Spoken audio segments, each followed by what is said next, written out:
Good morning. This is our third part explanation of chapter number 1, that is computational thinking. And today we are going to today's topic is applying reasoning to make decisions. Everyone make decision in daily life. Some of our problems are so general that we are hardly take any time to decide on them. Okay, so यहाँ पे हम लोग देखने वाले हैं कि हम किस तरीके से प्रॉब्लम को सॉल्व करते हैं. तो यहाँ पे बता रहा है कि हर कोई डेली लाइफ में कुछ कुछ डिसीजन लेते हैं एंड कुछ प्रॉब्लम्स उनके इतने जनरल होते हैं, इतने कॉमन होते हैं कि उनको बहुत कम टाइम, मतलब बिना टाइम लगे मे बी आप कह सकते हो कि डिसाइड वो कर लेते हैं कि उन्हें किस तरीके से सॉल्व करना है इस प्रॉब्लम को. But sometimes when a problem is complex it needs our wisdom and experience to take decision. लेकिन जब प्रॉब्लम बहुत ज़्यादा कॉम्प्लेक्स या क्रिटिकल होती है तो हमें हमारा पूरा एक्सपीरियंस एंड पूरी हमारी इंटेलिजेंस उसमें लगाना पड़ता है कि आप किस तरीके से उसमें डिसाइड करो कौन सा सॉल्यूशन आपको लेना है या किस तरीके से आप उसको सॉल्व करोगे. Difficult situation require more reasoning and skill to solve problem. यहाँ पे ये बोल रहा है कि कुछ डिफ़िकल्ट सॉल्यूशंस जो होते हैं या रीज़न हमें डिफ़िकल्ट सिचुएशंस जो होते हैं उसमें हमें बहुत ज़्यादा रीजनिंग और हमारे स्किल्स उसमें लगाना पड़ता है कि आप उस प्रॉब्लम को सॉल्व कर पाओ. So let us understand this with a simple mathematical equation. तो यहाँ पे एक छोटी सी इक्वेशन है, एक एग्जांपल है कि suppose if you have to add first 10 odd numbers, तो आप किस तरीके से ऐड करोगे. तो सबसे पहले जो सॉल्यूशन होएगा कि वो आप एक एक डिजिट को लेते जाओ और आप ऐड करते जाइए, हर बार उस डिजिट्स को आप ऐड करते जाओ. बट इसका एक और सॉल्यूशन होता है जो और भी ज़्यादा लॉजिकल होता है. इन दैट सॉल्यूशन हमें क्या करना है, we just have to add first ones जितने भी हमें मिलेंगे, फर्स्ट 5 वंस जो मिलेंगे उनको हमें 10 डिजिट के साथ में ऐड करना है. एंड जब भी आप उसका एक कॉम्बिनेशन ढूंढेंगे और ऐड करेंगे तो हम देखेंगे कि every time when we do that addition हमें 20 रिज़ल्ट मिल रहा है. सो इस तरीके से अगर आप लॉजिकली सोच करके उसको प्रॉब्लम को सॉल्व करते हो तो आप सिर्फ फर्स्ट 10 ऑड नंबर्स नहीं बल्कि आप और भी ज़्यादा उस सीरीज़ में नंबर्स को ऐड कर सकते हो. सपोज़ आप फर्स्ट 20 ऑड नंबर्स को आप ऐड कर सकते हो, फर्स्ट 50 ऑड नंबर्स को आप ऐड कर सकते हो. इसमें अब सिर्फ आपको क्या करना है, you just have to multiply that 5 into 20 is equals to makes 100. मतलब यहाँ पे सिर्फ हमें क्या करना है कि हमें जो 5 वंस की सीरीज़ मिल रही है और जो 5 टेंस की सीरीज़ मिल रही है उस 5 नंबर को मल्टीप्लाई करना है विद द कॉमन एडिशन जो हमें मिल रहा है that is 20.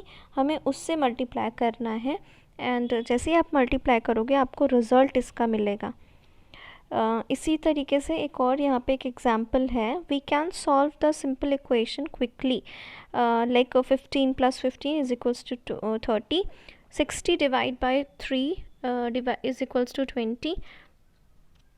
16 multiplied by 2 is equals to 32 and 40 minus 25 is equals to 15. सो यहाँ पे जो इक्वेशंस हैं वो सिर्फ एक ऑपरेंट की ऑपरेटर्स की इक्वेशंस हैं.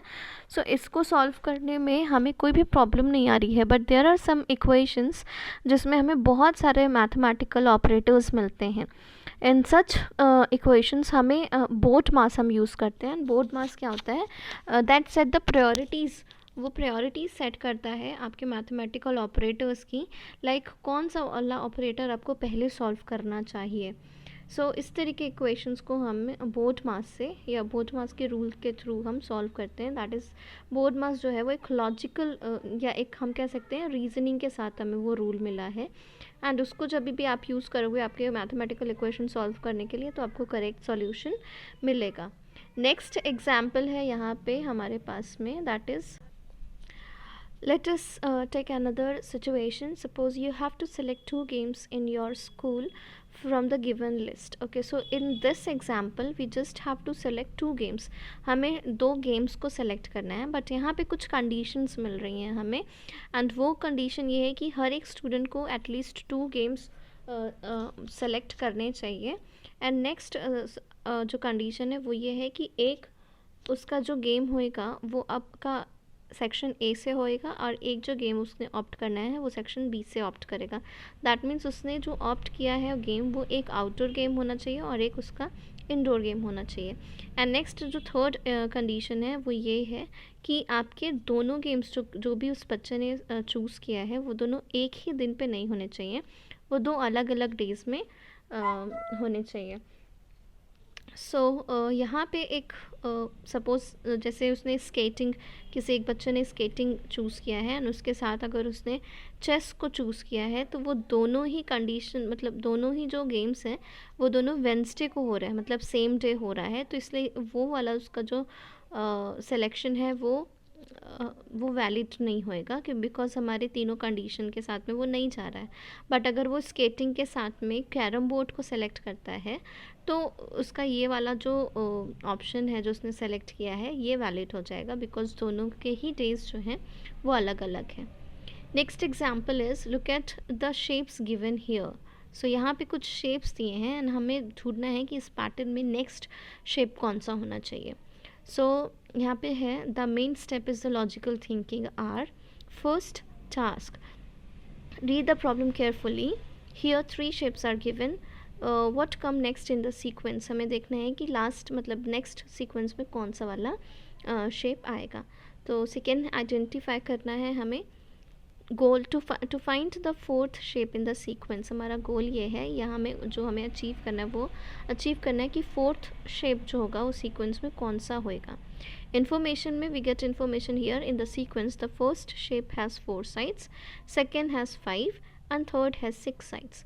सो यहाँ पे जो हर एक सीक्वेंस में जो हमें शेप्स मिल रहा है हर बार वो 1 साइड्स उसकी इंक्रीज़ होती जा रही है। सो हमें नेक्स्ट जो आपका होगा शेप, फोर्थ शेप, उसमें हमारी कितनी साइड्स होंगी उसके अकॉर्डिंग हम यहाँ पे देख सकते हैं। लाइक आपका फर्स्ट शेप में 4 है, सेकंड में 5 है, थर्ड में 6 है। सो इसके अकॉर्डिंग अगर हम चलेंगे तो हमें 7 जो हमारा फोर्थ शेप होएगा उसमें हमें 7 साइड्स मिलने चाहिए। Next is using computational thinking for programming. So यहाँ पे अब हम देखेंगे कि आप कंप्यूटेशनल थिंकिंग को प्रोग्रामिंग में कैसे इनकॉर्पोरेट कर सकते हैं। So when you are developing a computer application, computational thinking enables you to work out exactly what to tell the computer to do.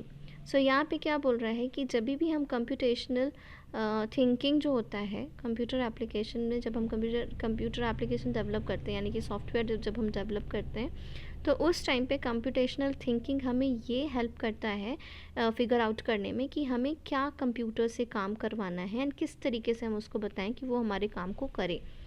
And यही होते हैं इन्हीं स्टेप्स को, वही एल्गोरिथम के स्टेप्स को, इन्हीं कंप्यूटेशनल स्टेप्स को बेसिकली अगर हम बोलें तो हम प्रोग्रामिंग लैंग्वेज को यूज़ करके सोल्यूशन प्रिपेयर करते हैं एंड वही सोल्यूशन होते हैं हमारे programs. Next is importance of computational thinking. यहाँ पे अब हम देखेंगे कि हमें मतलब आप लोगों को कंप्यूटेशनल थिंकिंग पढ़ाने का क्या इम्पोर्टेंस मिल रहा है, क्यों इम्पॉर्टेंट है यहाँ पे। So the computational thinking technique give us the courage to solve problem and design system that none of us would be capable of tackling alone. So यहाँ पे जो बोल रहा है कि computational thinking के जो टेक्निक्स होती हैं उनसे हमें करेज मिलता है, उनसे हमें इतना मोटिवेशन कह सकते हो आपको मिलेगा कि आप किसी भी तरह के प्रॉब्लम को सॉल्व कर सकोगे एंड उसके लिए आप किसी भी तरह का डिज़ाइन सिस्टम बना पाओगे, किस तरीके से आपको सॉल्यूशन होएगा वो आप प्रिपेयर कर पाओगे। Moreover the practice of computational thinking fosters की स्किल इन चिल्ड्रन। लाइक यहाँ पे जो कंप्यूटेशनल थिंकिंग जो हम पढ़ रहे हैं, प्रैक्टिस कर रहे हैं, वो बच्चों में कुछ स्किल्स को डेवलप करती हैं। वो स्किल्स क्या हैं वो अभी हम देखने वाले हैं। First is perseverance. Children learn not to give up and learn not to be intimidated by the complexity of a problem. Like in the previous example, Aryan was able to accomplish a large and new task by following the principle of computational thinking. So यहाँ पे क्या बोल रहा है कि कोई भी बच्चा अगर उसको कंप्यूटेशनल थिंकिंग आता है, किस तरीके से प्रॉब्लम को सॉल्व करना है ये आता है, तो कभी भी किसी भी प्रॉब्लम की कॉम्प्लेक्सिटीज़ को देख करके, ठीक है, वो प्रॉब्लम की साइज़ देख करके कभी भी वो डरेगा नहीं, बल्कि उसको वो ईज़िली उसको पता है कि हमें इस प्रॉब्लम को कैसे ब्रेक थ्रू करना है एंड इसको किस तरीके से हमें प्लान आउट करना है सो दैट हम उसमें सक्सेस हो पाएँ। सो आर्यन ने भी ऐसे ही कुछ किया था कि उसके लिए वो काम प्लांटेशन वाला जो काम था वो न्यू था एंड वो काफ़ी बड़ा काम था, लेकिन फिर भी उसने उसमें कंप्यूटेशनल टेक्निक के प्रिंसिपल को अप्लाई करके उसने उसमें भी सक्सेस अचीव करी है। Next is debugging. In the process of trying various various possible solution and finding the most appropriate one, children learn to find and fix errors. Okay, so यहाँ पे क्या बोल रहा है, डीबगिंग में क्या हो रहा है कि अगर बहुत सारे सॉल्यूशंस में से जो भी अप्रोप्रिएट सॉल्यूशन होता है उसको फिगर आउट करना, उसको अप्लाई करना ही यहाँ पे बच्चे इस तरीके से सीखते हैं कि आप किसी भी प्रॉब्लम अगर आपको मिलती है या मिस्टेक्स आपको मिलती है तो आप उसको फिक्स करना सीखोगे, उसको ढूंढ कर उसको रेक्टिफाई करना आप सीख जाओगे. In the given example, Aryan broke down the project into smaller tasks and assigned the duties to the volunteers. This way, if there is any error in the procedure, it will be easy to identify where the error has occurred and rectify it. सो आर्यन ने क्या किया था, उसने अपने बड़े से task को smaller task में डिवाइड करके और उसकी ड्यूटीज़ कुछ वॉल्टियर्स को उसने असाइन करी थी. सो नेक्स्ट टाइम अगर कुछ भी कहीं पे भी किसी से भी रिलेटेड प्रॉब्लम आता है, किसी भी पोर्शन में प्रॉब्लम आता है, तो उस पर्टिकुलर वो टास्क को देख करके आइडेंटिफाई करके एरर को और रेक्टिफाई कर सकता था, सही कर सकता था. Next is creating. Children learn to think creatively and innovate novel solution. So computational thinking की प्रैक्टिस को डेवलप करने से चिल्ड्रन में क्रिएटिविटी आती है, वो इनोवेट कर सकते हैं ज़्यादा से ज़्यादा सॉल्यूशन को. They also learn to develop model for multiple use. For example, when Aryan realized that planting seedlings will be too expensive, he found a way to make a seedling at home.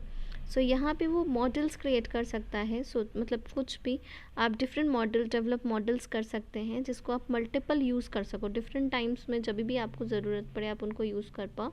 यहाँ पे भी आर्यन ने creativity क्या दिखाई थी कि उसको भी पता चला था कि जब उसके पास में बजट उतना नहीं है एंड ये टास्क काफ़ी एक्सपेंसिव हो सकता है, तो उसने उसका दूसरा सॉल्यूशन अल्टरनेट सॉल्यूशन ढूंढा एंड उसने सीडलिंग घर पे प्रिपेयर करने स्टार्ट कर दिया. Next is experimenting. Children gain the courage to experiment and lose the fear of failure. So यहाँ पे अभी क्या होता है, चिल्ड्रन एनकरेज होते हैं कि उनमें इतना करेज आता है कि वो एक्सपेरिमेंट्स को करें, बार बार करें और उनको फेलियर से डर भी ख़त्म हो जाता है. So this is it. This is the end of the chapter. Thank you.